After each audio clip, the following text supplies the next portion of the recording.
Hello, welcome to In Conversation. I am your host, Ndapewa. Today we're discussing the T6 initiative, which is an intra-African mobility project coordinated by the University of Johannesburg and funded by the European Union. And today I'm joined by two students who have experienced this project firsthand. I'm joined by Ms. Tshiendza Maseko, who is a PhD student and went to the University of Botswana seeking mobility credit, as well as Joshua Utony from Namibia, who is studying social impact right here at the University of Johannesburg. Guys, how are you guys doing today? We're good. I'm good. I'm doing fine. That's not convincing. Are you guys doing amazing? Are you doing good? Tell me how you're feeling. I'm feeling really good, yeah, about my studies especially. I'm in a good place, yeah. And you, Joshua? I'm good. It's been a beautiful journey and everything is going good so far. So, absolutely. And before we discuss T6, for somebody who does not know, what does that stand for? So it stands for Towards Enhancing Sustainable, Innovative, Environmental Change Solutions. So basically it promotes creative, local, contextual solutions for climate and environmental issues. Absolutely beautiful. Now, Tshiendza, how did attending the research methodology credit seeking mobility at the University of Botswana change or broaden your perspective on the environmental issues that you are studying here? Okay, so I think when I attended the credit seeking mobility, I was at the proposal writing stage of my PhD proposal. So looking at that, I think it was a good time to go there because what I went to study was an advanced social science research methods course. And that was very relevant to the stage that I was in. So in that process, learning in depth about how to do research was helpful in crafting my research design and the methodology. And within that, I think as you get to interact with other students and academics and within the T6 project, you sort of find a way to broaden what you're studying and place it within environmental discourses that are happening within Africa, because my study is on menstrual waste and looking at menstrual waste within the broader conversations around environmental justice, as well as environmental issues that are happening in Africa. So for me, that was very helpful. Yeah, and absolutely beautiful. And by the way, why Botswana? Because I had a friend who went to Botswana once and she came back and she was like, you know what, I'm moving to Botswana. I don't want to live in South Africa anymore. So why Botswana for you? For me, Botswana was a way to experience a new country. I'd never been there, especially within the academic space. So I found it interesting for me. I think the people are warm. The people that I got to work with also were very gracious. They were always very helpful, always ready to help and expand the body of knowledge that you have. So I think for me, I learned a lot within that space, and I was able to finalize my proposal, you know, because proposal writing is such a technical process and you can get confused and caught up in there. So I found that process easier to, you know, to go through, because the people that I had to work with were very gracious with their time and they were very warm when you asked for guidance. Yeah, absolutely beautiful. Joshua, for you, as someone who's specializing in social impact, as I said, what is the most valuable tool that you have learned at UJ that you are going to take with you to Namibia? For me, I would have to say it's not actually a tool or method, it's just an approach. So with social impact assessment, we need to invest a lot in public participation because what I've noticed is that most of the social impact assessments which are done, some people, for instance, ladies, are included from taking part in public participation. This can be due to traditional norms or laws whereby when people usually have discussions, ladies are not allowed to take part in them, or the youth are allowed. They sometimes participate, but they are told to keep quiet. You know, you are young, you don't know what's happening here. So investing in public participation, I say, will be a big thing, and it must be inclusive, because we are trying to achieve sustainable development, and we need like inclusivity. So we need to include everyone. So with social impact assessment, it's important to include everyone. So because we end up with development whereby some people's certain needs and wants are not met, and this creates some tensions in the communities. And when tensions arise, it affects development of projects in community, which can lead to protests, conflicts, and stuff like that. So in order for us to have inclusive development, we need to invest as much as we can in public participation. So that's one of the things I would take back home. Yeah, absolutely beautiful. And I also got to ask you, how have you been finding South Africa? For me, it hasn't been bad. It's been beautiful. I was able to also heal my inner child. I went to watch a derby, which was a beautiful experience for me. What are you, Pirates, Chiefs? Chiefs. Aha, period. I'm a Kosi for life. Love it. Yeah, Tshiendza. Okay, Tshiendza, in what ways did the academic environment in Botswana help you to develop your African-centered research proposal? Okay. So I think for me, firstly, the T6 program gave me an opportunity to be away, you know, to just go away somewhere, and it gave me time. That time away gave me time to reflect on the direction that I want to take my research, and just to reflect on who I am and what contribution I want to make. Because at PhD level, what's really important is the contribution. So when I went there, I think I'd partially written my proposal and I had a conceptual framework that I had in mind. But as I went through the research methods module, I started reflecting a lot.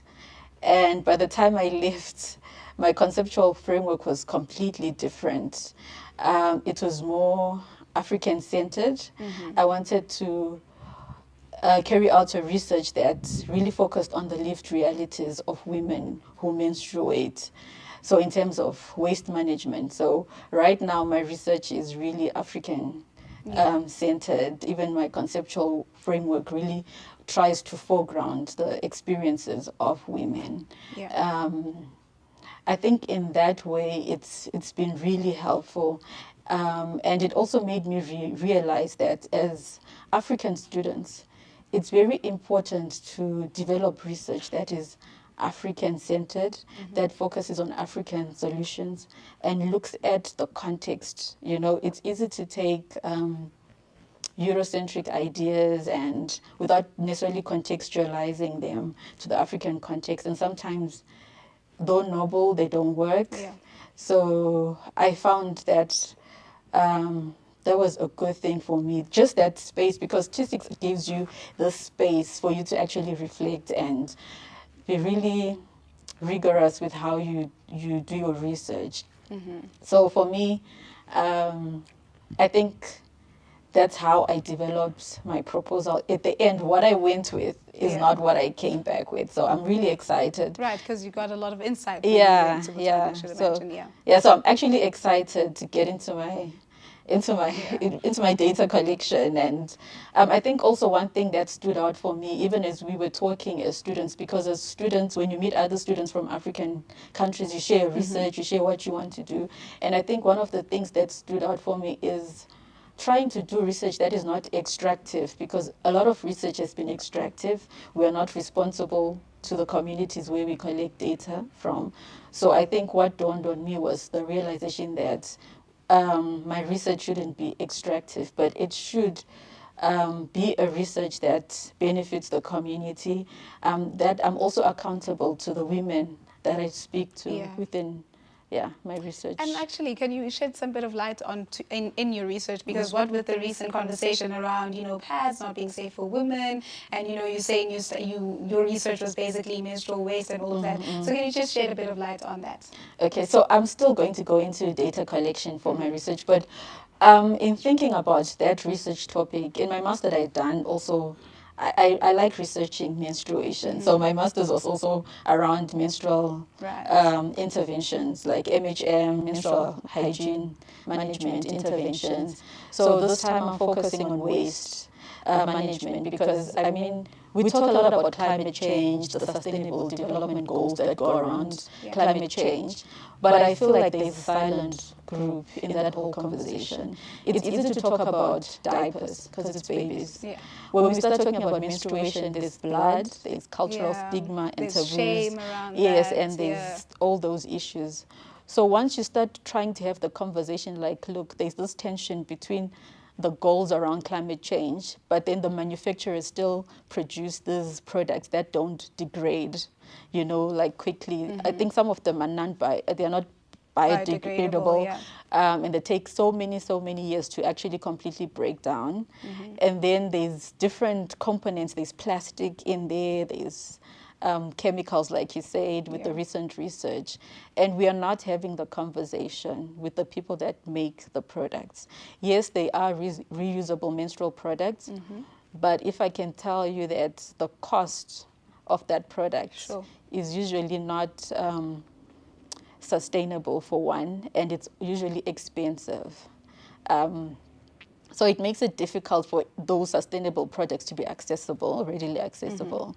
So for me, what I want is to sort of push the conversation that we need to talk about these issues. We cannot talk about climate change and gender equality, and then there's silence around menstrual products, the disposable products. Yeah, absolutely love that. And Joshua, how has been part of the T6 program helped you understand the real world connection between climate change and the lives of people in Southern Africa? I would have to say, like, based on my experience in South Africa, I was able to like get first-hand experience which was shocking. Yeah, so I've noticed that climate effects is like an active driver of the daily struggles of people, especially in South Africa. I've noticed issues of people going there without water.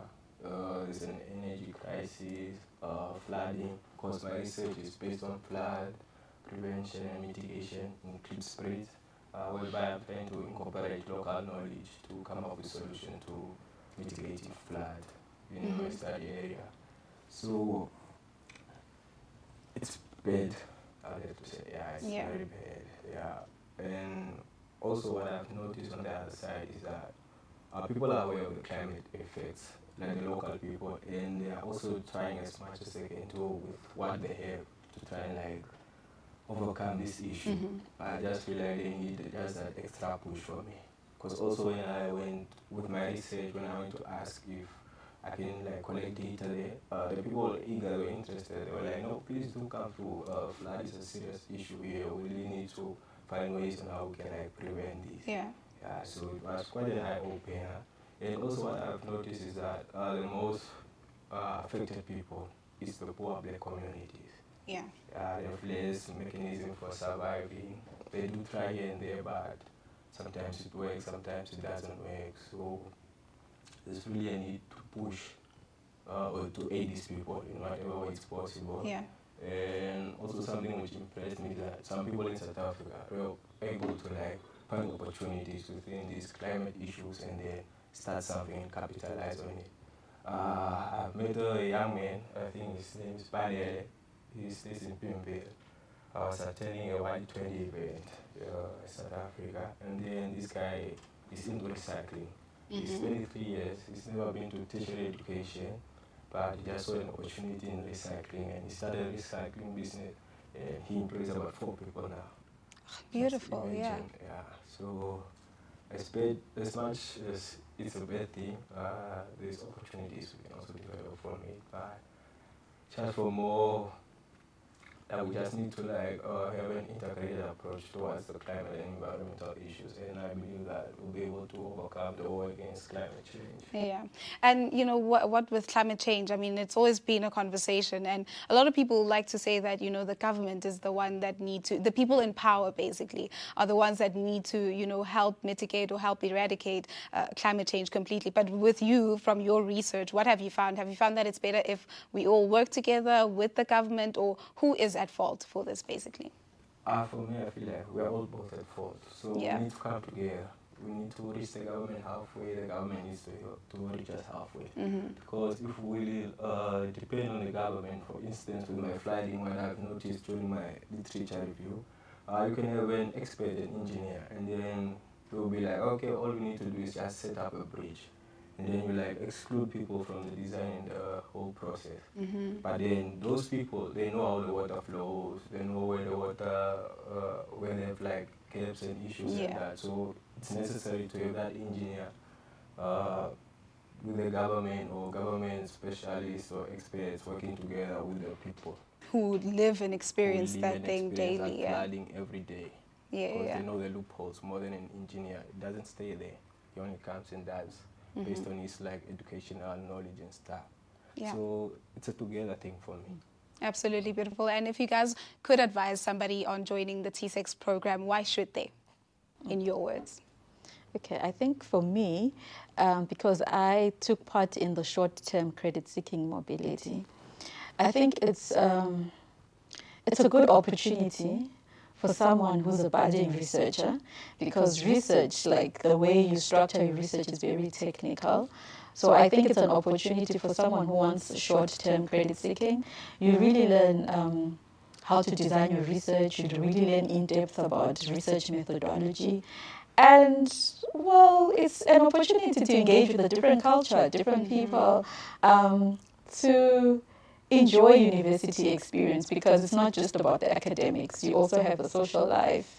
And I think that's very important, just to be in a different environment, learn new skills, and you grow as an individual. I think for me, there's a lot of growth that happens in interacting with different African students and scholars and academics, but also experiencing a new context and a new culture. Because as much as Africans, we like to say we have similarities, when you go to a different country, you actually realize that we also have differences. And you realize that we need to contextualize our research. Yeah. Beautiful. Joshua? For me, I would say, yeah, it's a good opportunity to like get to explore different country, different culture, meet new people, build up your network. You get to observe what are they doing in South Africa and what are we doing back home, and then you can like benchmark on that and then implement in your home country. And also with the program, it creates a conducive environment. Like, you don't really have so much to stress about. All you have to stress about is your modules, just studying, giving your best shots. They sort you out with everything. So basically, you just have to deliver or perform. So if you are into climate change or you want to make an impact in society, I think this is the go-to program for someone out there. So please, I'll encourage people to apply. Yeah. All right, Tshiendza, Joshua, thank you guys so very much for joining me today. It was absolutely lovely chatting with you. I think that I will definitely be looking into this program in the near future. Thank you so much. Thank you. Well, there you have it. Tshiendza and Joshua joining me today for the T6 program. Do absolutely check it out. I mean, it sounds very, very beautiful. As they said, you get to learn about new cultures, you get to research. So you heard it here first. And I'm now joined by Dr. Sinethemba Sidloyi, who is the Senior Director as well as Researcher for the T6 program right here at the University of Johannesburg at the Faculty of Humanities. Doc, how are you doing this afternoon? I'm good, thanks, and you? Good, thank you. Now, looking at the success of, the first group of people who joined the T6 program, what do you see as the long-term impact of this program and how African universities can sort of collaborate together for this? I think one of the successes is that usually our universities, they work in silos. Where we collaborate, it will be in your research. And what this has given us is Africans working together as universities, but also interdisciplinary. For example, the program is coordinated in humanities in the University of Johannesburg. And then the partners, Namibia, University of Science and Technology, we work with Natural Resource Management, the department. At the University of Botswana is Development Studies and Sociology. At the University of Zimbabwe, we work with the Climate Change Department. At the University of Western Cape, we work with Gender Studies and Development Studies. So when you look at these partners, it's not only universities in Africa, but it's different departments. And we have come together Partnering in coordinating, for instance, partnering in co-supervision. One of the programs that we funded at the University of Zimbabwe, they have a program that is joined with the University of Johannesburg, and we're also just looking at how we can do that with other programs. So I think it has brought Africa in a way that goes beyond collaborating in research writing, looking at curriculum, what can we do together. In fact, as we are working now, we want to write another proposal, and within that proposal, we will expand on what areas of funding we're going to be doing. So it's been quite good. It's given us ideas of what collaboration can look like for Africa. And also, we usually talk about decolonizing education. I think what this has given us is money to be able to do that. We work together as Africa, sending students in Africa, because when you look at many funding opportunities that we often look at, you must go to the global north. But what this has given us is Africa come together, but also you are not a silo. We have a technical partner, Free University in Amsterdam. So while we're producing all of this knowledge together in Africa, but we're also connected to the global north, but also producing our own solutions. We're producing our own context. We're conceptualizing as Africans. So it's changed the way of doing things for Africa. Yeah, absolutely love that. It's like taking action to all these things that we've been speaking about. I mean, I did politics and we learn a lot about decolonizing the education system. So it's absolutely beautiful that you guys are already doing that. And T6 aims to create sustainability champions, right? How have you seen these students grow from being researchers into being true leaders from their own home countries? Well, you've heard our students. These are just 2 of 29 students. So currently we have 29 students across our institutions. Many of these students are degree-seeking mobility students, and then we also have a few credit-seeking mobilities, but we're going to be opening more opportunities for credit-seeking mobilities. In fact, we need UJ students to come through. You know, when you're coordinating this and then you don't have enough UJ students. In fact, Tshiendza is the only one from UJ, so we're going to be opening more opportunity. So what we've seen is the growth in our students. When they come, some of them do not know. In fact, the unique thing about this program is when you apply, you must not apply to a country where you've studied or where you have lived or is your country of birth. So we are pushing then our students to go experience countries within Africa that they have not experienced and would not have experienced. And I think that on its own, it changes one's perspective, because now you're coming out of your comfort zone into another country in Africa. And also, I mean, it breaks a lot of stereotypes, because some of the countries, you know them because of what we see on TV. And whatever perspective you see on TV, it's not an objective representation of that country. Yeah. And then suddenly you find it to go to Zimbabwe, you find it to go to Botswana, you find it to go to Namibia. You're going to have a different perspective of the country. You're going to have a different experience of the people. And that is what we want. We want students who, when they are professionals, they're able to call on each other. And these students that we have, they will be able to do that. And they will not even be coming from the same programs. So one of them is in sociology, another one is in natural resource, another one is in gender, another one is in climate change. And when then we need solutions, that's what you want. You want people to come together from different angles, and that's what we have with our students. Yeah. So we're very proud of their growth. Yeah, no, absolutely. And I mean, you're a doctor, so you academia, you've conquered it, you're done. But if you were able to be part of the program, which country do you think you'd go to? You know, I've always been a hopper, because I believe that each university has something to offer you. Yeah. So I also have experienced all of these countries. Oh, really? But before, I had a roommate from Zimbabwe. And the way we were so close with City and her thought process when we would engage, I thought, when I am a mother, I'm going to take my kids to Zimbabwe for school. And then I lived with roommates from Botswana. And the way they were motherly, the way they were soft, but also solution-driven. Then I thought, if I would go to Botswana. Then I had I had experience in Namibia. Actually, one of my classmates was in masters, went to Namibia, and I ended up experiencing Namibia. Then I was like, okay, Namibia. So I'm a hopper. Also, even within South Africa, I started off at the University of Free State. Then I went to the University of Pretoria. I came to UJ. I went to UKZN. I believe that if you pick all of these different experiences, you become a broader scholar. Yeah. Or a professional for that matter, because you experience different aspects within Africa and South Africa. So I'm all for all the countries in Africa. Absolutely, Doc. Absolutely inspiring stuff. Lovely chatting with you. Thank you for joining me today. Thank you for having us. And also maybe just to mention that the student mobility is one part of what T6 offers.